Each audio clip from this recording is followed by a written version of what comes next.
يا أيها الذين آمنوا قوا أنفسكم وأهليكم نارا আল্লাহ রাব্বুল আলামিন ডাক দিয়ে বলেন, হে দুনিয়ার মানুষরা, তোমরা নিজেরা জাহান্নাম থেকে বাঁচো। যেই সমস্ত কাজ করলে জাহান্নাম থেকে বাঁচা যায় সেই সমস্ত কাজগুলো তোমরা আগে নিজেরা করো। ওয়া আহলিকুম নারা, এবার তোমার পরিবার পরিজন আত্মীয় স্বজন যারা আছে তাদেরকে জাহান্নাম থেকে বাঁচানোর চেষ্টা করো। বলে কেন জাহান্নাম থেকে বাঁচানোর চেষ্টা করবা? বলে জাহান্নাম তো কোনো শান্তিদায়ক কোনো জায়গা নয়, জাহান্নাম তো আনন্দময় কোনো জায়গা নয়। বলে এত ভয়ঙ্কর জায়গা, আল্লাহ রাব্বুল আলামিন বলেন সেখানে যে সমস্ত ফেরেশতাগুলো নিযুক্ত করে রাখা হয়েছে, আল্লাহ বলেন ওয়াকুদুহান নাস ওয়াল হিজারা, এই জাহান্নামের ইন্ধন হবে মানুষ এবং জিনজাতি। বলে তাদেরকে শাস্তি দিবে কারা? বলে যারা শাস্তি দিবে তারা হলো ফেরেশতারা। বলে ফেরেশতারা কেমন? আল্লাহ তাআলা বলেন আলাইহা মালাইকাতুন গিলাদুন শিদাদ। বলে আল্লাহ রাব্বুল আলামিন মানুষদেরকে শাস্তি দেওয়ার জন্য, মানুষদেরকে জাহান্নামে কষ্ট দেওয়ার জন্য এমন কিছু ফেরেশতা নিযুক্ত করেছেন যাদের দিলের ভিতরে কোনো দয়া নাই, কোনো মায়া নাই, যারা কঠোর হৃদয়ের অধিকারী হবে। এই সমস্ত ফেরেশতারা জাহান্নামে মানুষদেরকে কষ্ট দিতে থাকবে। লা ইয়াসুনাল্লাহা মা আমারাহুম ওয়া ইয়াফআলুনা মা ইউমারুন। বলে আল্লাহ তাআলা ওই ফেরেশতাদেরকে যা আদেশ করেছেন, যা শাস্তি দেওয়ার জন্য বলেছেন সেগুলোই করবে, এক বিন্দু পরিমাণ কম বেশি করবে না। এজন্য ভাই, নিজেও আমরা জাহান্নাম থেকে বাঁচবো। আমাদের বন্ধু মহল যারা রয়েছে, আমাদের আত্মীয় স্বজন যারা রয়েছে, আমাদের স্ত্রী সন্তান যারা রয়েছে, তাদেরকে জাহান্নামের আগুন থেকে বাঁচানোর দরকার আছে না নাই? একটু জবান খুলে বলেন। আপনি একাই জান্নাতে যাবেন, আপনার সন্তান জাহান্নামে যাবে তা তো হতে পারে না। আপনি মুসলমান, আপনার সন্তান মুসলমান, আপনি মুসলমান, আপনার বিবিও মুসলমান, আপনি জান্নাতে যাবেন, আপনার স্ত্রী নামাজ না পড়ে জাহান্নামে যাবে, এটা তো হইতে পারে না। আল্লাহ রাব্বুল আলামিন সূরা আরাফের 179 নম্বর আয়াতে বলেন, ওয়ালাকাদ যারানা লিজাহান্নামা কাসীরাম মিনাল জিন্নি ওয়াল ইনস। আল্লাহ রাব্বুল আলামিন ডাক দিয়ে বলেন, দুনিয়ার মানব এবং দানবরা শুনে রাখো, আমি আল্লাহ পাক রব্বুল আলামিন কিছু মানব এবং দানবকে জাহান্নামে দেওয়ার জন্যই বানাইছি। জোরে বলি নাউজুবিল্লাহ। বলে কেন জাহান্নামের জন্য বানাইলাম? শোনো কারণ শোনো। আল্লাহ বলেন লাহুম কুলুবুন লা ইয়াফকাহুনা বিহা, আমি আল্লাহ রাব্বুল আলামিন তাদেরকে সুন্দর একটা সুস্থ কলব দান করেছিলাম, বোঝার মতো ক্ষমতা দিয়েছিলাম যে এটা ভালো, এটা খারাপ, এটা মন্দ, এইটার কাছে যাওয়া যাবে না। আমি তাদেরকে একটা সুস্থ মস্তিষ্ক দান করেছিলাম, সুস্থ একটা অন্তর দান করেছিলাম। ভালোকে ভালো তারা বোঝে নাই, ভালো মন্দর পার্থক্য করতে পারে নাই, আর সেভাবে জীবন যাপন করতে পারে নাই। এই জন্য আমি আল্লাহ তাআলা এই সমস্ত মানব এবং দানবদেরকে জাহান্নামে দিয়ে দিব। জোরে বলি নাউজুবিল্লাহি মিন যালিক। বলে আর কি কারণ? আল্লাহ তাআলা বলেন ওয়ালাহুম আ'ইনুন লা ইউবসিরুনা বিহা, আল্লাহ বলেন আমি মানব এবং দানবদেরকে চক্ষু দান করেছিলাম। এই চক্ষু কে দান করেছে ভাই বলেন? আরো জোরে বলেন, চক্ষু কে দান করেছে? আল্লাহ বলেন আমি তাদেরকে চক্ষু দান করেছিলাম, আর একটা নীতিমালা দিয়েছিলাম, খবরদার এই চক্ষু দ্বারা কোনো অশ্লীল জিনিস দেখা যাবে না, এই চক্ষু দ্বারা কোনো মহিলা মানুষের দিকে তাকানো যাবে না, এই চক্ষু দ্বারা কোনো খারাপ জিনিস দেখা যাবে না, এই চক্ষু দ্বারা তোমরা অশ্লীল জিনিস দেখতে পারবে না। বলে এই চক্ষু দ্বারা তোমরা কি করবা? বললে আমি কালামুল্লাহ দান করেছি, আমি আল্লাহর কোরআন শরীফ তোমরা দেখো, আবার নবীর হাদিস তোমরা দেখো, ফাজাইলে আমল সকালবেলা তেলাওয়াত করা হয় সেগুলো তোমরা দেখো। এই চক্ষু দান করেছি, তোমার বৃদ্ধ পিতামাতার দিকে তাকাও। হাদিসের মধ্যে আসছে কোন সন্তান যদি তার বাবা মার দিকে যদি নেক নজরে মায়া নিয়ে তাকায়, আল্লাহ তাআলা তার জীবনের গুনাহ মাফ করিয়ে দেয়। সুবহানাল্লাহ বলবেন না? আল্লাহ বলেন চক্ষু দান করেছি, পিতামাতার দিকে তাকাও। আমি আল্লাহ তাআলা আসমান কত সুন্দর করে বানাইছি, আমার আসমানের দিকে তাকাও। আমি আল্লাহ তাআলা জমিন কত সুন্দর করে বানাইছি, এই জমিনের দিকে তাকাও। আমি আল্লাহ তাআলা পাহাড় পর্বত কত সুন্দর করে বানাইছি, সেই পাহাড় পর্বতের দিকে তাকাও আর আমি আল্লাহর শুকরিয়া আদায় করো। আল্লাহ বলেন আমি যে নীতিমালা দিয়েছিলাম, যে সমস্ত জিনিসগুলো দেখার জন্য বলেছিলাম, বলে এরা তো সেগুলোর দিকে কর্ণপাত করে নাই, যেগুলো আমি আল্লাহ তাআলা নিষেধ করেছিলাম। অশ্লীল জিনিস দেখবা না, খারাপ জিনিস দেখবা না, পরনারীর দিকে দেখবা না। তারা এই সমস্ত কাজগুলো করার কারণে আমি এই সমস্ত মানুষদেরকে জাহান্নামে দিয়ে দিব। শুধু তাই নয়, আল্লাহ রাব্বুল আলামিন বলেন ওয়ালাহুম আযানুন লা ইয়াসমাউনা বিহা। আমি আল্লাহ তাআলা তাদেরকে কর্ণ দান করেছিলাম, কান দান করেছিলাম। বলেন তো ভাই, কান আমাদেরকে কে দান করেছে? আরো জোরে বলেন, কে দান করেছে? আল্লাহ বলেন আমি মানুষদেরকে কান দান করেছিলাম আর একটা নীতিমালা দিয়েছিলাম, বান্দারে খবরদার এই কান দ্বারা তোমরা গান শুনতে পারবা না, অশ্লীল কথা শুনতে পারবা না, গীবত শিকায়ত শুনতে পারবা না, মানুষের খারাপ কিছু এই কান দ্বারা শ্রবণ করবে না। এই কান দ্বারা তোমরা কোরআন তেলাওয়াত শোনো, এই কান দ্বারা হাদিস শোনো, এই কান দ্বারা হুজুরদের ভালো ভালো বয়ানগুলো শোনো, এই কান দ্বারা তোমার পিতামাতার কথা শোনো, ভালো কথা শোনো। আল্লাহ বলেন আমি যে সমস্ত নীতিমালা দিয়েছিলাম এগুলোকে তারা অনুসরণ করো নাই। এই সমস্ত কান দ্বারা তারা গান শুনেছে, অশ্লীল জিনিস শুনেছে, এই কারণে আমি আল্লাহ তাআলা এদেরকে জাহান্নামে দিয়ে দিব। নাউজুবিল্লাহ বলে আল্লাহ তাআলা আমাদের সবাইকে হেফাজত করে, সকলে বলি আল্লাহুম্মা আমিন। আল্লাহ বলেন উলাইকা কাল্লানআম। আল্লাহ বলেন এই সমস্ত বান্দাগুলো হলো কেমন? আল্লাহ বলেন এরা হলো চতুষ্পদ জন্তু নাই, এরা হলো গরু ছাগলের নাই। আল্লাহ তাআলা আবার সামনে গিয়ে বলেন বালহুম আদল, বলে এদের চাইতে গরুও ভালো, এদের চাইতে মহিষও ভালো, এরা তার চাইতে পথভ্রষ্ট। যে ব্যক্তি নামাজ পড়ে না, যে ব্যক্তি রোজা রাখে না, আল্লাহর শরীয়ত মানে না, আল্লাহ বলেন এরা চতুষ্পদ জন্তুর চাইতেও নিকৃষ্ট। যদি বলি নাউযুবিল্লাহ। সম্মানিত ভাইয়েরা, আল্লাহ তাআলা আমাদেরকে ইবাদত বন্দেগী করার জন্য পাঠাইছে। আমরা যদি ইবাদত বন্দেগী করি খুশি হবেন কে? আরো জোরে বলেন কে? বেজার হবে কে? শয়তান। কাকে খুশি করা দরকার বলে? আল্লাহকে খুশি করলে আল্লাহ তাআলা দুনিয়াতেও আমাদেরকে কামিয়াব করবেন, আখিরাতেও আল্লাহ তাআলা কামিয়াব করবেন। জোরে বলি সুবহানাল্লাহ। আল্লাহ তাআলা দুনিয়াতে আমাদেরকে ইবাদত বন্দেগী করার জন্য পাঠাইছে, গুনাহ করার জন্য পাঠান নাই। কিতাবের মধ্যে লেখে যখন কোনো মানুষ গুনাহ করে তখন চারটা জিনিস সাক্ষী হয়ে যায়। কয়টা জিনিস ভাই? আরো জোরে বলেন কয়টা জিনিস? চারটা জিনিস কিয়ামতের ময়দানে তার বিপক্ষে সাক্ষী হয়ে দাঁড়ায়। এই চারটা জিনিসের মধ্যে এক নম্বর হলো আমলনামা। এক নম্বর কি ভাই বলেন? আমলনামা। আল্লাহ তাআলা সূরা কাহাফের 49 নম্বর আয়াতে বলেন ওয়া মুজিআল কিতাবু ফাতারাল মুজরিমিনা মুশফিকিনা মিম্মা ফীহি ওয়া ইয়াকুলুনা ইয়া ওয়াইলাতানা মা লিহাদাল কিতাব। আল্লাহ রাব্বুল আলামিন নবীকে ডাক দিয়ে বলেন নবীজি শোনেন, কিয়ামতের ময়দানে যখন বান্দাদেরকে আমলনামা বান্দাদেরকে দেওয়া হবে, আমলনামা যখন পেশ করা হবে, আপনি দেখবেন গুনাহগারকে দেখবেন তারা ভীত সন্ত্রস্ত থাকবে। তখন তারা আমলনামা পাওয়ার পরে ডাক দিয়ে বলবে ইয়া ওয়াইলাতানা মা লিহাদাল কিতাব। তখন তারা আফসোস করে ডাক দিয়ে বলতে থাকবে আয় আল্লাহ, দুনিয়াতে অনেক বই পড়েছি, অনেক পত্রিকা পড়েছি, অনেক নোবেল নাটক পড়েছি, কিন্তু এমন কিতাব তো কোনোদিন দেখি নাই। আমার জীবনের শুরু থেকে নিয়ে আমার জীবনের শেষ পর্যন্ত আমি যা করেছি সব এখানে লিপিবদ্ধ আছে। তারা আফসোস করে ডাক দিয়ে বলতে থাকবে আজকে যদি আমাদেরকে এই কিতাব না দেওয়া হতো তাহলে কতই না ভালো হতো।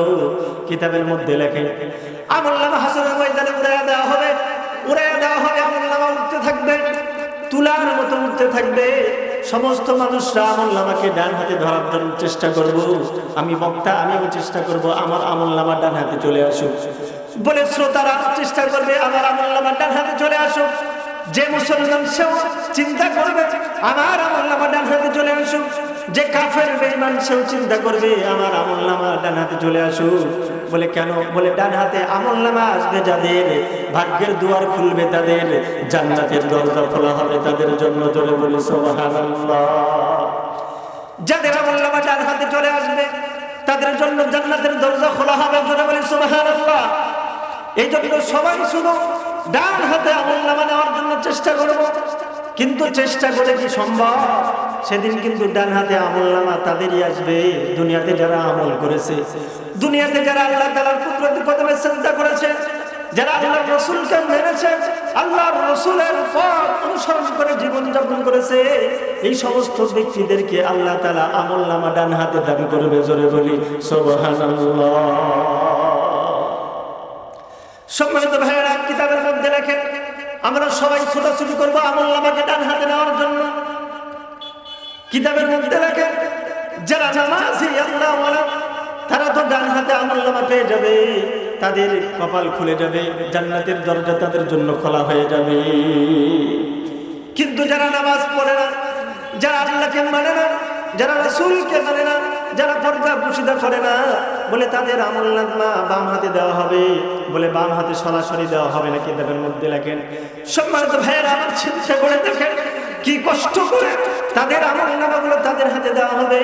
কিতাবের মধ্যে লেখেন ফেরেশতা, আল্লাহ তাআলা ফেরেশতাদেরকে বলবেন তাদের বাম হাতটাকে তাদের সিনার ভিতরে ঢুকায়া দাও। বাম হাতটা সিনার ভিতরে ঢুকায়া দেওয়া হবে। পিছন দিক থেকে ফেরেশতারা হাতটা টান দিয়ে বের করবে। বের করার পরে আমলনামা পিছন দিক দিয়ে তাদের হাতে বাম হাতে দেওয়া হবে। এবার মুসল্লি ভাইরা বলেন দেখি তার চোখ আছে কোন দিকে? সামনে। আর আমলনামা কোথায় দেওয়া হয়েছে বলেন? পিছন দিকে। চোখ রয়েছে সামনের দিকে, আমলনামা দেওয়া হয়েছে পিছনের দিকে, পড়বে কিভাবে? আল্লাহ তাআলা ফেরেশতাদেরকে বলবেন ঘাড়টা মটকায়া তাদের চেহারাটাকে পিছনের দিকে করায়া দাও। ফেরেশতারা ঘাড় মটকায়া পিছনের দিকে করায়া দিবে। এরপরে আল্লাহ বলবেন ইকরা কিতাবাক কাফা বিনাফসিকা আল-ইয়াওমা আলাইকা হাসিবা। বান্দা তুমি তোমার আমলনামা আজকে নিজেই পড়ো, তোমার বিচারের জন্য তুমি নিজেই যথেষ্ট হয়ে যাবে। জোরে বলি নাউযুবিল্লাহি মিন যালিক। এরকম কষ্ট আর কি হতে পারে? কি অবস্থা হবে যখন সিনা ফেলে হাত বাহির থেকে বের করে আমলনামা দিবে? কি উপায় হবে? কি উপায় হবে? ফারিকুন ফিল জান্নাতি ওয়া ফারিকুন ফিস সাইর। সেই দিন দুইটা দল হবে, একদল জান্নাতি হবে আর একদল জাহান্নামী হবে। যারা জান্নাতি হবে তাদের তো কোনো সমস্যা নাই, যারা জাহান্নামী হবে তাদের দুর্দশার কোনো শেষ নাই। সম্মানিত ভাইয়েরা, বলতেছিলাম মানুষ যখন গুনাহ করে চারটা জিনিস সাক্ষী থাকে। এক নম্বর হলো আমলনামা। আমি আপনি যখনই কোনো গুনাহ করি না কেন আমলনামায় লিপিবদ্ধ করা হয়। একদিন না একদিন এই আমলনামা আবার আপনার বিপক্ষে আল্লাহর সামনে দাঁড় করিয়ে বিচার দিবে। আমলনামা পেশ করা হবে, সেদিন আমরা ধরা পড়ে যাব। দুনিয়াতে এমন কিছু মানুষ ছিল যাদের জিন্দেগিতে কোনো গুনাহই নাই। জোরে বলি সুবহানাল্লাহ। আমার আপনার জীবন কি আর তাদেরও জীবন কি? তারাও মানুষ, আমরাও মানুষ, তাদের জীবনে কোনো গুনাহই ছিল না। মুসা আলাইহিস সালাতু ওয়াস সালামের জামানায় দুর্ভিক্ষ শুরু হয়ে গেল। মানুষরা এসে মুসা আলাইহিস সালামকে বললেন, হুজুর দুর্ভিক্ষ শুরু হয়ে গিয়েছে, পেটে খাবার নাই, মানুষরা অস্থির হয়ে গিয়েছে, এমনকি পশু পাখি যারা রয়েছে সেগুলোরও কষ্ট হচ্ছে, বৃষ্টি নাই, ফল নাই, কিচ্ছু নাই, আমাদের যে অবস্থা পশু পাখিদের আরো করুণ অবস্থা। হুজুর আপনি আল্লাহর কাছে দোয়া করেন, আপনি যেহেতু আল্লাহর নবী, আপনি দোয়া করলে আল্লাহ তাআলা দোয়া কবুল করবেন, আল্লাহ বৃষ্টি দিবেন, মাঠে মাঠে ফসল ফলবে, আমাদের অভাব দূর হয়ে যাবে। জোরে বলি সুবহানাল্লাহ। মুসা আলাইহিস সালাম বললেন, ঠিক আছে বাবা, আগামীকাল তোমরা অমুক ময়দানে এসো, আমরা অমুক ময়দানে গিয়ে সবাই একসাথে আল্লাহর কাছে দোয়া করব, বৃষ্টির জন্য প্রার্থনা করব। নির্দিষ্ট সময়ে লক্ষ লক্ষ মানুষ সেই ময়দানে চলে গেছে। ময়দানে যাওয়ার পরে মুসা আলাইহিস সালাতু ওয়াস সালাম আল্লাহর কাছে বৃষ্টির জন্য প্রার্থনা করবেন, আল্লাহর কাছে কান্নাকাটি করবেন। তার আগ মুহূর্তে মুসা আলাইহিস সালাতু ওয়াস সালাম ডাক দিয়ে বলেন, হে আমার উম্মতেরা শুনে রাখো, আমি তোমাদেরকে একটা কথা বলি, আমি তোমাদেরকে একটা ভাষণ শোনাই, শোনো। আমি আজকে ওই সমস্ত বান্দাদেরকে নিয়ে আমি আল্লাহর কাছে হাত তুলবো যাদের জীবনে কোনো গুনাহ হয় না, যাদের জীবনে কোনো গুনাহ হয় নাই, আমি তাদেরকে নিয়ে আল্লাহর কাছে দোয়া করব। তো যারা জীবনে গুনাহ করছো তারা ময়দান খালি করো, ময়দান থেকে পলায় যাও, ময়দান থেকে ভেগে যাও। যারা জীবনে কোনো গুনাহ করে নাই তারাই ময়দানে থাকো, তাদেরকে নিয়ে আমি আল্লাহর কাছে দোয়া করব। জোরে বলি সুবহানাল্লাহ। সারা জীবনে 50 বছর, 60 বছর বয়স, 80 বছর, 90 বছর, 100 বছর বয়স, সবাই চিন্তা করতেছে, নিজের জীবনের পিছনের দিকে তাকাইতেছে, আসলে আমার জীবনে কোনো গুনাহ হয়েছে কি হয় নাই। সবাই দেখতেছে হ্যাঁ আমার তো গুনাহ হয়ে গেছে, উনি চলে যাচ্ছেন। আরেকজন দেখতেছে হ্যাঁ আমারও গুনাহ হয়ে গেছে, উনি চলে যাচ্ছেন।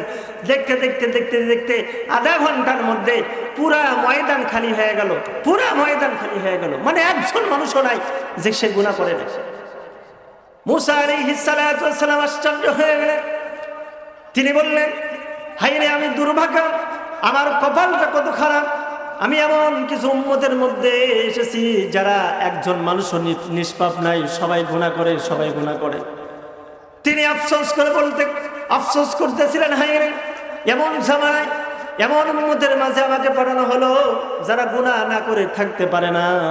এভাবে চিন্তা করতে করতে তিনি লক্ষ্য করে দেখেন ময়দানের এক কোনায় একজন বৃদ্ধ মানুষ, জীর্ণ শীর্ণ একবারে বৃদ্ধ মানুষ, তিনি ময়দানের ভিতরে ময়দানের এক পাশে বসে আছেন। চোখে দেখে না, দুই চোখ অন্ধ, কানেও হয়তো বা শুনে না। মুসা আলাইহিস সালাতু ওয়াস সালাম আস্তে আস্তে হাঁটি হাঁটি পা পা করে সেই বৃদ্ধ লোকটার নিকটে চলে গেলেন। যাওয়ার পরে বললেন, চাচা আমি একটা এলান করেছি, একটা ঘোষণা করেছি, আপনি কি শোনেন নাই? বৃদ্ধ লোকটা ডাক দিয়ে বলে, হে আল্লাহর নবী মুসা, আপনি যে ঘোষণা করেছেন এই ঘোষণা আমি শুনেছি। মুসা আলাইহিস সালাতু ওয়াস সালাম বললেন, তাহলে আপনি কি মনে করেন আপনার জীবনে কোনো গুনাহ নাই, আপনি জীবনে কোনো গুনাহ করেন নাই, এরকম মনে করেন কিনা? ওই আল্লাহর বান্দা ডাক দিয়ে বলে, হুজুর শোনেন, আমার জীবনে ইচ্ছায় অনিচ্ছায় জীবনে কোনোদিন গুনাহ করি না, তবে হুজুর আমার সাথে জীবনে একটা এমন ঘটনা ঘটে গেছে যেই ঘটনার ব্যাপারে আমি সন্দেহের মধ্যে রয়েছি, সেই কাজটা আমার গুনাহের কাজ কিনা। সেই কাজটা যদি গুনাহের কাজ হয়ে থাকে তাহলে আমি ময়দান ছেড়ে চলে যাব, আমি গুনাহগার। আর সেই কাজটা যদি গুনাহের কাজ না হয়ে থাকে তাহলে আমি গুনাহগার নয়, আমি আপনার সাথে হাত তুলে আল্লাহর কাছে বৃষ্টির জন্য দোয়া করব। জোরে বলি সুবহানাল্লাহ। আওয়াজ না বাড়ানো যায় না? তুমি ভাই গেলা? হ্যাঁ, আর বাড়াও। সম্মানিত ভাইয়েরা, মুসা আলাইহিস সালাতু ওয়াস সালাম ওই বৃদ্ধ লোকটাকে ডাক দিয়ে বললেন, বাবাজি কি এমন জীবনে ঘটনা ঘটে গেছে যেই ব্যাপারে আপনি সন্দেহের মধ্যে রয়েছেন, সংশয়ের মধ্যে রয়েছেন যে সেটা গুনাহের কাজ কিনা? বলেন বলেন, আমি একটু শুনি, তাহলে আমি বুঝতে পারবো সেই কাজটা গুনাহের কাজ কিনা। ওই লোকটা ডাক দিয়ে বলে, হুজুর শোনেন, আমি একদিন রাস্তা দিয়ে যাইতেছিলাম, রাস্তার পাশে একটা বাড়ি ছিল, বাড়ির দরজাটা খোলা ছিল, সদর দরজাটা খোলা ছিল। আমি যাওয়ার সময় আমার যাইতে যাইতে হাঁটতে হাঁটতে আমার নজরটা সেই বাড়ির দিকে পড়ে, বাড়ির ভিতরে চলে যায়। আমি তাকায় দেখি একজন মানুষ দাঁড়ায় রয়েছে। আমি সাথে সাথে চোখটাকে ফিরে নিয়ে আসছি, নেওয়ার পরে সামনে অগ্রসর হয়েছি। এরপরে আমি আমার চক্ষুকে ডাক দিয়ে বললাম, হে চক্ষু শোনো, আজ পর্যন্ত আমি কোনো গুনাহ করি নাই, আমার হাত আজ পর্যন্ত কোনো গুনাহ করে নাই, আমার পা আজ পর্যন্ত কোনো গুনাহ করে নাই, আমার জবান আজ পর্যন্ত কোনো গুনাহ করে নাই, আমার অঙ্গ প্রত্যঙ্গ আজ পর্যন্ত গুনাহ করে নাই। হে চক্ষু শোনো শোনো শোনো, নিজের চক্ষুকে লক্ষ্য করে বলতেছে, আমার শরীরের ভিতরে থাকার কোনো অধিকার তোমার নাই, আজ পর্যন্ত আমার কোনো শরীরের অঙ্গ প্রত্যঙ্গ গুনাহ করে নাই, তুমি কেন গুনাহ করলা? কেন একটা বাড়ির দিকে তুমি তাকাইলা, একটা মানুষের দিকে তুমি তাকাইলা? ওই বৃদ্ধ লোকটা ডাক দিয়ে বলে, মুসা শোনেন, আমি এই অপরাধে আমার হাতে একটা চাকু ছিল, সেই চাকু দ্বারা আমি আমার চোখের ভিতরে আঘাত করতে করতে আমার দুইটা চক্ষুকে নষ্ট করে ফেলেছি। আমি বলেছি কেন আমার চোখে থাক, আমার কাছে কেন গুনাহ করলা? আজ পর্যন্ত হাত গুনাহ করে নাই, পা গুনাহ করে নাই, কেন তুমি গুনাহ করলা? এই অপরাধে আমি আমার চক্ষুগুলোকে চাকু দিয়ে আঘাত করে করে নষ্ট করে ফেলেছি। আল্লাহর নবী মুসা বলেন, আমি যে ওই সামান্য সময় বাড়ির ভিতরে তাকাইছিলাম, তবে মুসা শোনেন, আমি যে বাড়ির ভিতরে তাকাইছিলাম একটা মানুষ দাঁড়িয়ে ছিল, এইটা সঠিক, কিন্তু মানুষটা পুরুষ মানুষ না মহিলা মানুষ, এইটা আমি পার্থক্য করতে পারি নাই। এই সামান্য সময় তাকানোর কারণে আমার কি কোনো গুনাহ হয়েছে কিনা? যদি গুনাহ হয়ে থাকে তাহলে ময়দান ছেড়ে চলে যাব, আর যদি গুনাহ না হয়ে থাকে তাহলে আপনার কাছে, আপনার সাথে হাত তুলে আমি আল্লাহর কাছে বৃষ্টির জন্য প্রার্থনা করব। মুসা আলাইহিস সালাতু ওয়াস সালাম ডাক দিয়ে বলে, চাচা, এ চাচা শোনেন, আপনি সামান্য সময় এই যে বাড়ির দিকে তাকাইছিলেন, পুরুষ মানুষ না মহিলা মানুষ, এইটার পার্থক্য আপনি করতে পারেন নাই। পুরুষ মানুষ হলে তো কোনো গুনাহ নয়, আর মহিলা মানুষ যদিও মহিলা মানুষ হয়, কিন্তু এই সামান্য শুধুমাত্র এক পলক দেখার কারণে আপনার কোনো গুনাহ হয় নাই। আমি নবী মুসা আলাইহিস সালাতু ওয়াস সালাম বললাম, এই সামান্য তাকানোর কারণে আপনার কোনো গুনাহ হয় নাই। জোরে বলি সুবহানাল্লাহ। আর আজকে আপনি আল্লাহর কাছে দোয়া করে, হাত তুলে দোয়া করেন, আপনি দোয়া করতে দেরি হবে, বৃষ্টি আসতে দেরি হবে না। জোরে বলি সুবহানাল্লাহ। তাই তারাও মানুষ ছিলেন, আমরাও মানুষ, তারাও মানুষ, আমরাও মানুষ, আমাদের গুনাহ আছে না নাই? আরো জোরে বলেন, আছে না না?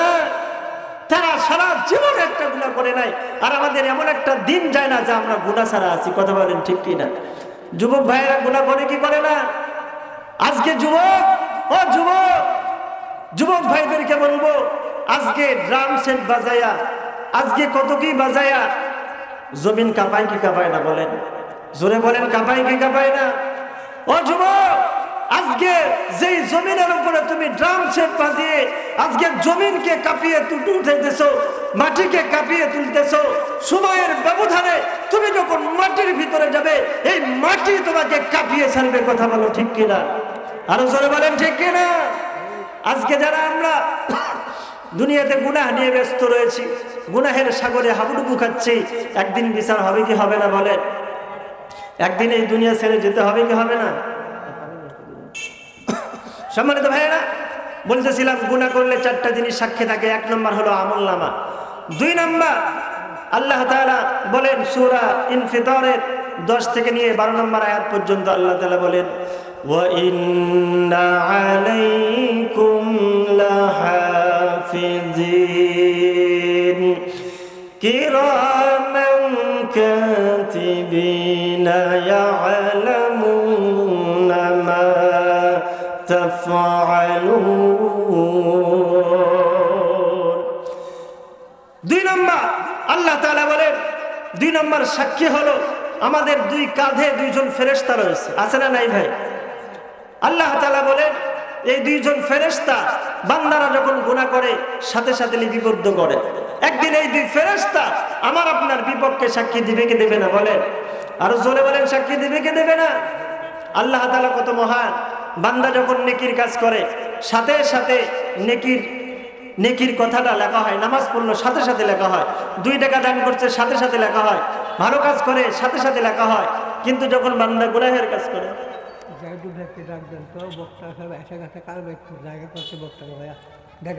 জাহিদুল ভাই আপনি যেখানেই থাকেন, আমাদের বক্তা সাহেব আসছেন, কোথায় যাবেন উনি, কার বাসায় যাবেন আমরা বলতে পারতেছি না, আপনি দয়া করে একটু তাড়াতাড়ি করে আসেন। সম্মানিত ভাইয়েরা, এই দুইজন ফেরেশতা মানুষ যখন গুনাহ করে তখন সাথে সাথে লেখে না, একটু অবকাশ দেয় যে বান্দা যদি গুনাহ করে, বান্দা যদি তওবা করে, বান্দা যদি একটু তওবা করে তাহলে আবার লেখাগুলো কাটাকাটি করা লাগবে। এই জন্য ফেরেশতারা লেখে না, একটু সময় দেয়। জোরে বলি সুবহানাল্লাহ। গুনাহ করার পরে তওবা করলো না, আরো সময় দিল, তওবা করলো না, আরো সময় দিল, তওবা করলো না, আরো সময় দিল, তওবা করলো না। তারপরে গিয়ে ফেরেশতারা লিখে বলে যে এই হতভাগা, দুর্ভাগা, কেন তুমি তো গুনাহ করলা, তওবা করলা না? আল্লাহর রাসূল বলেন, আত-তাইবু মিনাজ যামবি কামান লা যামবা লাহু। একজন ব্যক্তি যখন গুনাহ করে, গুনাহ করার পরে যখন যখন আল্লাহর কাছে তওবা করে, আল্লাহর রাসূল বলেন আল্লাহ রাব্বুল আলামিন তার জীবনের সব গুনাহগুলোকে মাফ করিয়ে দেন। জোরে বলি সুবহানাল্লাহ। সম্মানিত ভাইয়েরা, তাহলে 2 নম্বর সাক্ষী হলো 2 জন ফেরেশতা। এগুলো একদিন আমার আপনার বিপক্ষে সাক্ষী হয়ে দাঁড়াবে কিয়ামতের ময়দানে। 3 নম্বর, আমাদের হাত, আমাদের পা, আমাদের শরীরের অঙ্গ প্রত্যঙ্গ যেগুলো আছে, এগুলো আমার আপনার বিপক্ষে একদিন কিয়ামতের ময়দানে সাক্ষী হয়ে দাঁড়াবে। জোরে বলি নাউযুবিল্লাহি মিন যালিক। আল্লাহ তাআলা সূরা ইয়াসিনের 65 নম্বর আয়াতে বলেন, اليوم نختم على أفواههم وتكلمنا أيديهم وتشهد أرجلهم بما كانوا يكسبون। আল্লাহ রাব্বুল আলামিন বলেন কিয়ামতের ময়দানে আল্লাহ তাআলা বান্দাদের মুখে মোহর লাগায় দিবে। আল্লাহ বলবেন বান্দাই গুনাহ করছো? বলে না আল্লাহ, আমি গুনাহ করতে পারি না, আমি একজন ভালো ভদ্র ছেলে, সম্ভ্রান্ত ফ্যামিলির ছেলে, আমি কি গুনাহ করতে পারি? আল্লাহ তাআলা ফেরেশতাদেরকে বলবেন, হে ফেরেশতাদের মুখে মোহর লাগায় দাও। মোহর লাগায় দেওয়া হবে, বান্দার মুখে মোহর লাগায় দেওয়া হবে। তখন আল্লাহ তাআলা হাতকে জিজ্ঞাসা করবে, হাত বলো গুনাহ করছে কিনা? হাত বলবে আল্লাহ, হ্যাঁ আমার দ্বারা চুরি করেছে, আমার দ্বারা অন্যায় করেছে, অপরাধ করেছে, এই করেছে সেই করেছে। সেদিন কিন্তু বাঁচার কোনো উপায় নাই ভাই। 4 নম্বর সাক্ষীর নাম হলো, আল্লাহ তাআলা বলেন সূরা জিলজালের 4 নম্বর আয়াতে আল্লাহ বলেন, ইয়াউমাইদিন তুহাদ্দিসু আখবারাহা। যেই জমিনের উপর দাঁড়িয়ে মানুষ গুনাহ করে, সেই জমিন একদিন আল্লাহর কাছে সাক্ষী দিবে, আল্লাহ আমার উপরে দাঁড়িয়ে সে গুনাহ করেছে, আমার উপরে দাঁড়িয়ে মানুষের উপরে জুলুম করেছে, আমার উপরে দাঁড়িয়ে থেকে সে মিথ্যা কথা বলেছে, জুলুম করেছে, অন্যায় করেছে, অবিচার করেছে। এই মাটি একদিন আমার আপনার বিপক্ষে সাক্ষী হয়ে যাবে। এই জন্য সম্মানিত ভাইয়েরা, মাইকের আওয়াজ যতদূর পর্যন্ত যাচ্ছে, আমি তাদের সবাইকে বলবো, আপনারা যখনই গুনাহ হয়ে যাবে সাথে সাথে তওবা করতে হবে। কথা বলেন ঠিক কিনা? তওবা করবেন, তওবা করবেন তো আল্লাহর রাসূল বলেন তওবা করার সাথে সাথে আল্লাহ পাক খুশি হয়ে তার জীবনের সব গুনাহ মাফ করে দিবেন। জোরে বলি সুবহানাল্লাহ। আর জোরে বলি ভাই সুবহানাল্লাহ। একটু কালিমা পড়েন তো, লা ইলাহা ইল্লাল্লাহ। এ তুমি বাধা দিতে পারো না? বিসমিল্লাহ।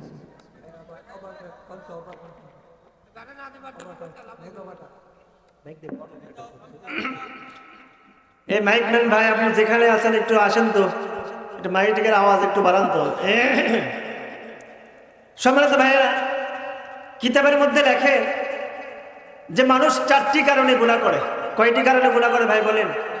1 নম্বর কারণ হলো মানুষ মনে করে আমি যে গুনাহটা করতেছি, এই গুনাহ সম্পর্কে দুনিয়ার কেউ জানবে না, দুনিয়ার কেউ জানবে না, এই জন্য গোপনে গোপনে মানুষ গুনাহ করে।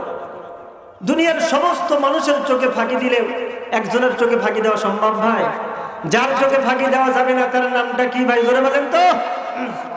আল্লাহ রাব্বুল আলামিন বলেন, ইয়ালামু খায়নাতাল আ'য়ুনি ওয়া মা তুখফিস সুদূর। আল্লাহ রাব্বুল আলামিন বলেন, বান্দারা শোনো, তোমরা যখন গুনাহ করো তোমরা মানুষের চোখে ফাঁকি দিতে পারো, কিন্তু তোমরা চোখের ইশারায় যেই গুনাহটা করো, দুনিয়ার সমস্ত মানুষকে ফাঁকি দিতে পারলেও আমি আল্লাহকে তোমরা ফাঁকি দিতে পারবে না। চোখ দ্বারা যে গুনাহ করা হয়, চোখের ইশারায় যে গুনাহ করা হয়, অন্তর দ্বারা ওয়া মা তুখফিস সুদূর, অন্তরে অন্তরে কি কল্পনা করে মানুষ, আল্লাহ বলেন সেই জিনিসটা আমি আল্লাহ জানি। অতএব আমি আল্লাহ তোমাদের সব সময় তোমাদের সাথে আছি, এই কথা চিন্তা করার কোনো অবকাশ নাই যে গুনাহ করতেছি কেউ জানবে না, এই কথা বলার কোনো সুযোগ নাই। 2 নম্বর, মানুষ মনে করে যে আমাকে তো কেউ দেখছে না, আমি যে গুনাহ করতেছি এই গুনাহটা আমার কেউ দেখতেছে না। অথচ আল্লাহ বলেন, ইন্না রাব্বাকা লাবিল মিরসাদ। আল্লাহ বলেন একজন শিকারী যখন শিকার করে তার বন্দুকটা তাক করে, বলেন দেখি উনি মনোযোগটা সেই শিকারের দিকে থাকে কি থাকে না? বলেন কি পরিমাণ শিকারের দিকে থাকে? বলে দুনিয়ার সমস্ত চিন্তা ভাবনা মাথার ভিতর থেকে বের করে দিয়ে শুধু ওই পাখিটাকে তাক করে থাকে, কিভাবে আমার বন্দুকের গুলিটা পাখিকে গিয়ে লাগবে, আমি শিকার করব, এটাকে আমি খেয়ে ফেলবো। আল্লাহ বলে একজন শিকারী তার শিকারের দিকে যেভাবে নজর দিয়ে থাকে, আমি আল্লাহ তাআলা প্রত্যেকটা বান্দা এবং বান্দির দিকে সব সময় সেইভাবে তাকায় থাকি। জোরে বলি সুবহানাল্লাহ, সুবহানাল্লাহ, সুবহানাল্লাহ, সুবহানাল্লাহ। কত বড় কথা!